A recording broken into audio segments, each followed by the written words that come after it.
Olá, acadêmico, tudo bem? Aqui é o professor Tiago, da disciplina de Geografia da População, e passando aqui para falar para vocês algumas orientações para passarmos aqui todos os itens da nossa atividade, para que fique bem claro aí o que se espera de você, acadêmico, dessa nossa atividade de mapa, certo?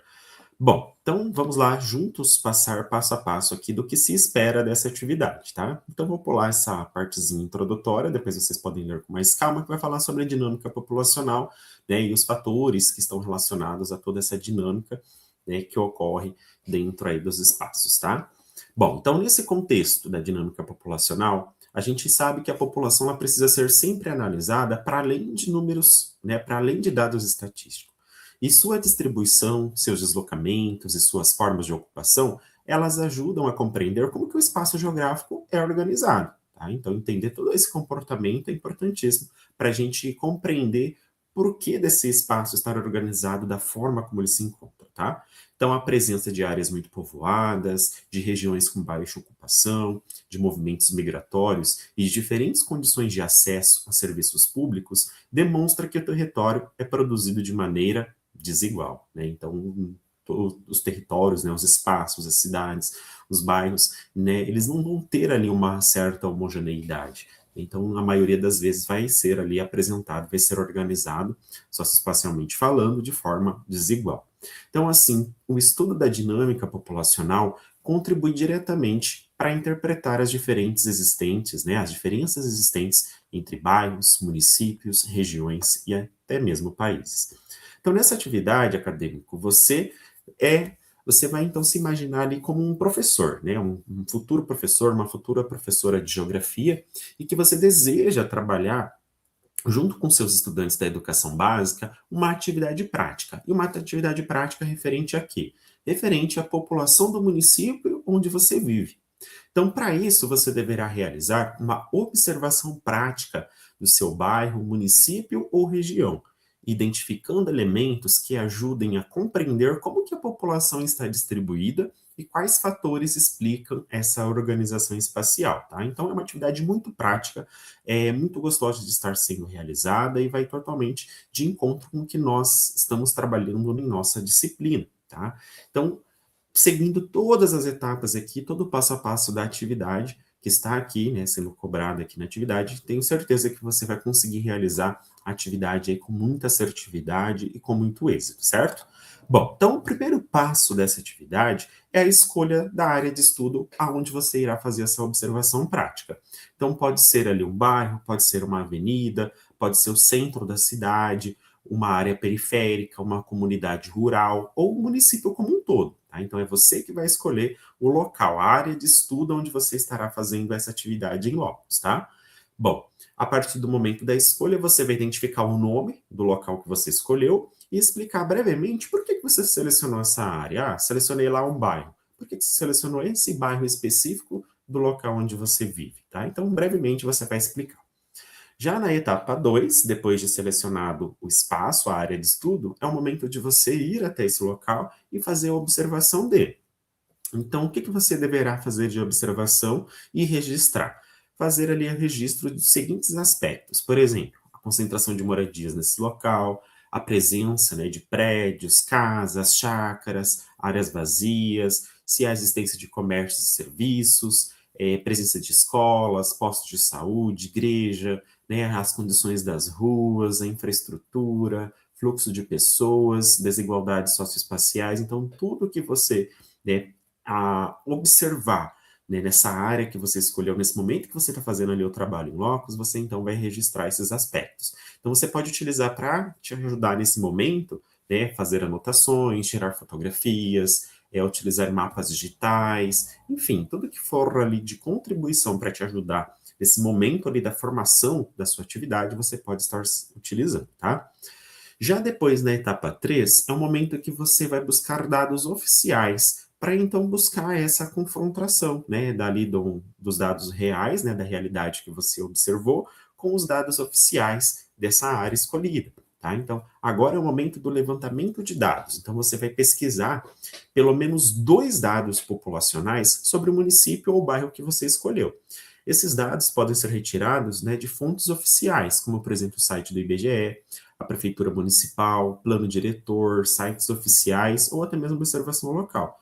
Então você deve então escolher um site, uma fonte confiável para poder então extrair esses dados populacionais, tá? Pelo menos dois. Que dados são esses? Pode ser dados referentes à população absoluta, né, a densidade demográfica, a taxa de urbanização, crescimento populacional, número de habitantes por bairro, presença de população rural e urbana, dados sobre migração, estrutura etária da população, entre outros, tá? Então você deve apresentar nesse momento, na etapa 3, pelo menos dois dados populacionais, certo? Já na etapa 4 é o momento da análise geográfica. Então, depois que você foi lá, fez a observação, fez esse levantamento de dados em sites oficiais, é o momento agora de você fazer uma análise de tudo que foi ali colocado, né? Tudo que você identificou, tudo que você produziu, e aí agora fazer essa análise de todos esses dados, certo? Então, primeiramente, a área escolhida é muito ou pouco povoada? Então, de acordo com a sua observação dos dados levantados, você vai responder essa seguinte questão: se ela é uma área que tem alta ou baixa concentração populacional. Já no segundo item aqui, quais fatores que explicam essa concentração ou baixa ocupação? Tá? Então, de acordo com a primeira questão, você também vai responder a segunda. A presença de serviços públicos e infraestrutura, né? Você conseguiu identificar a presença de serviços públicos, de infraestrutura adequada? Se não, aí você vai lá e explica, né, tudo o que você observou nesse dia em locus daquela área que você escolheu. A área demonstra desigualdades socioespaciais, então você vai responder lá que tipo de desigualdade, se há ou não há, desigualdades socioespaciais nessa área que você escolheu. A relação entre urbanização, mobilidade e distribuição da população. Então, durante lá a realização em locus e também dos dados levantados, você consegue identificar essa relação entre esses três conceitos? E, por fim, na análise geográfica, você deve responder a seguinte questão aqui, ó: como que essa análise poderia ser trabalhada em uma aula de geografia? Então, pensando ali, você enquanto futuro professor, professora de geografia, como que você adaptaria essa atividade aqui prática para levar para os seus alunos em sala de aula? Né? Então, o que que você faria de adaptação, de melhoria, para poder, então, levar essa atividade, né, para alunos da educação básica? E a etapa 5, né, a última etapa, é a elaboração do produto final a ser entregue, que consiste nesses itens aqui, ó: identificação da área observada, descrição da área, dados populacionais, análise geográfica, proposta didática. Então, você deve seguir essa estrutura aqui para a elaboração, tá?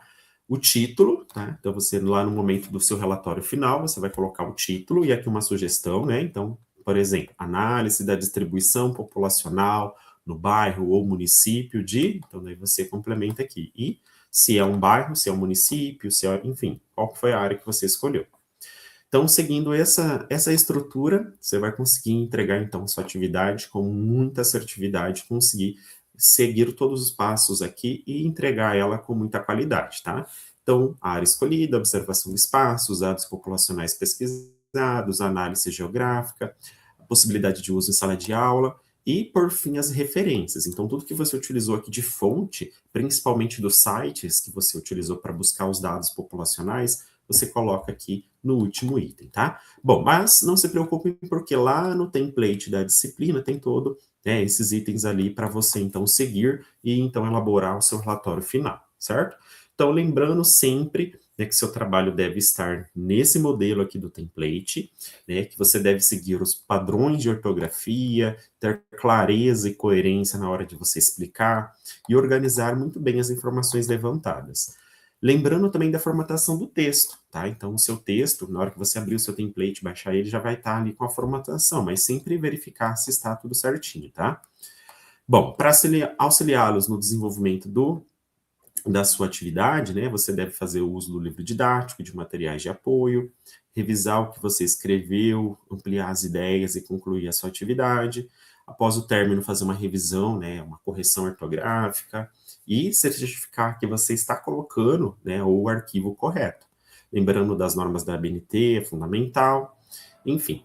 E, por fim, depois de tudo realizado ali, a conferência, né, a revisão, a correção, você então vai estar ali enviando, né, o seu arquivo e finalizando essa atividade, tá? Lembrando que após finalizar a atividade, você não consegue fazer mais nenhuma alteração, certo? Bom, pessoal, então, espero que tenha ajudado você, agora nesse momento acadêmico, acadêmica, a estar realizando aí com muita qualidade e assertividade a nossa atividade. Desejo a todos aí um excelente trabalho e me coloco à disposição para o que vocês precisarem, certo? Bom, um grande abraço a todos e até o nosso próximo encontro. Tchau, tchau, pessoal!